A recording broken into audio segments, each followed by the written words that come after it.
Texas made.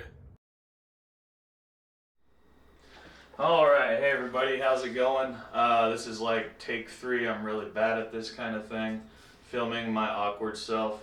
Anyway, I just wanted to real quick talk about some things, some news and different events we have going on. So, I wanted to talk about, I heard a comment the other day, and I don't typically let the animal farm on Facebook bother me, but somebody had stated that boards are all made out of the same thing, so it doesn't matter which company you go with. I wanted to just sort of speak on that because I get the sentiment, I kind of get where that person's coming from. Everything is Canadian maple for the most part, pretty much the same adhesive across the board, but what some of you guys might not know is that small production or mid-production companies do tend to put more into the manufacturing of the product than you would think. So that's one thing I run into a lot. I don't think people really know what we do differently than most companies. And a lot of small batch board makers, they do a lot more, and some may do more than me, but my process is a lot different than many other companies' processes. So I just wanted to talk about that for a second, because we are going into manufacturing right now. I think we have 50 out of 250 decks pressed.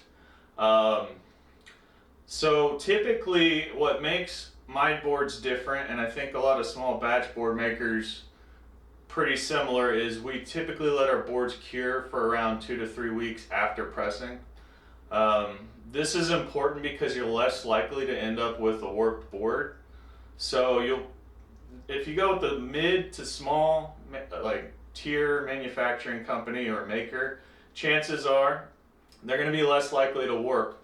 Now, my process might be a little bit different than other people's process, but it's what works for me. So we've tried different, in a big manufacturing facility, you're typically going to see everything's ran through a glue coat roller, which is not a bad thing. It's great for high production, and as long as you get the perfect amount of glue on it, then it's going to stick, and it's going to, you're going to be able to basically laminate it, right? To whereas with us, we hand roll every board. So what I like to do is I put extra glue on the nose and tail to reduce chipping and dinging. We have a lot of fences at our skate park. They're like wrought iron fences, and if you shoot your board out into it, it'll typically gouge out. So there for a while we were getting people that wanted a lighter board, so we stopped the extra application on the nose and tail. What I found is that street skaters aren't necessarily going to like probably a small batch maker,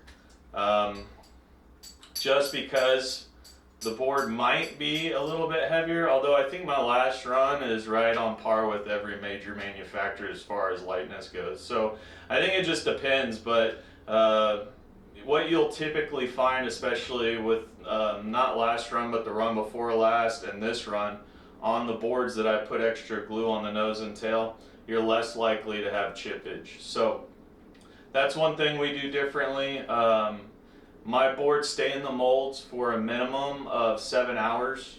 Now this differs from factories that are mass producing in China and Tijuana in the sense that a lot of them use heat sublimation. So what they'll do is they'll put the glue in the veneers, stack them into their molds, and then their presses actually heat up the wood to increase cure time of that glue, so they can pull every 15 to 20 minutes. What you've seen with that in the past is it does kind of ruin the structural integrity. It also sucks a lot of the moisture out of the wood.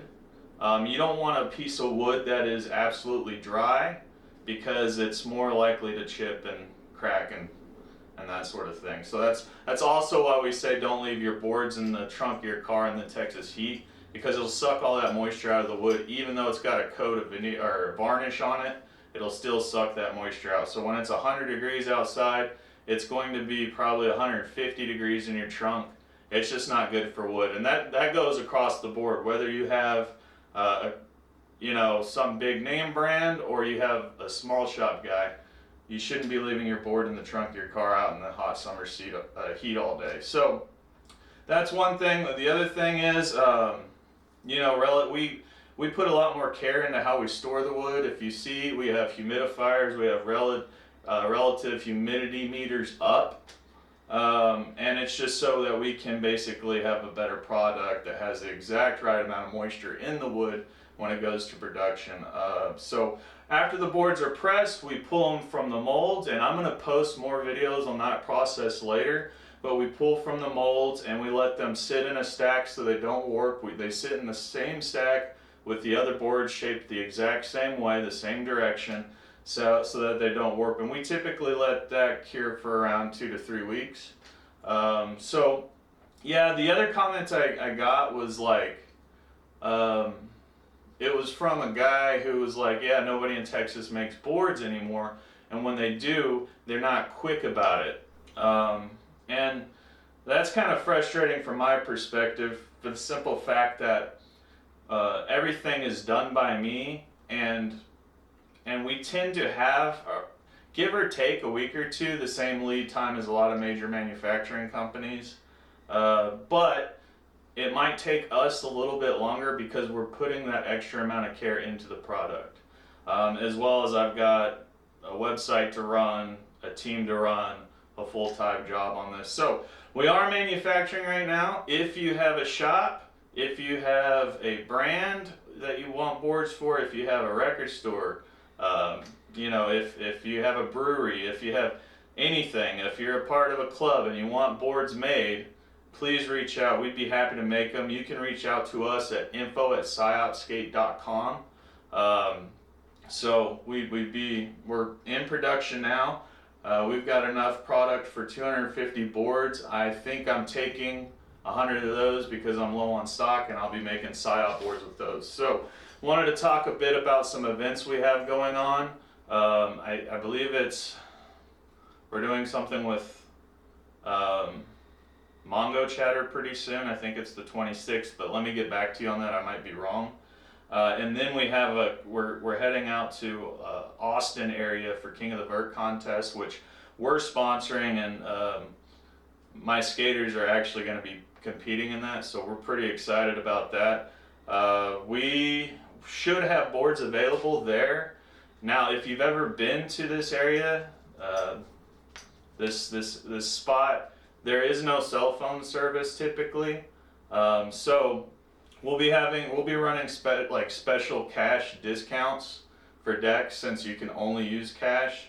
So look for us while we're there. If you need a Psyop board, you want to try one, I'm going to try to have 5 or 6 different shapes there. Typically that crew in that area, people that skate that area, they like shaped boards, so I will try to have probably 6 different shapes.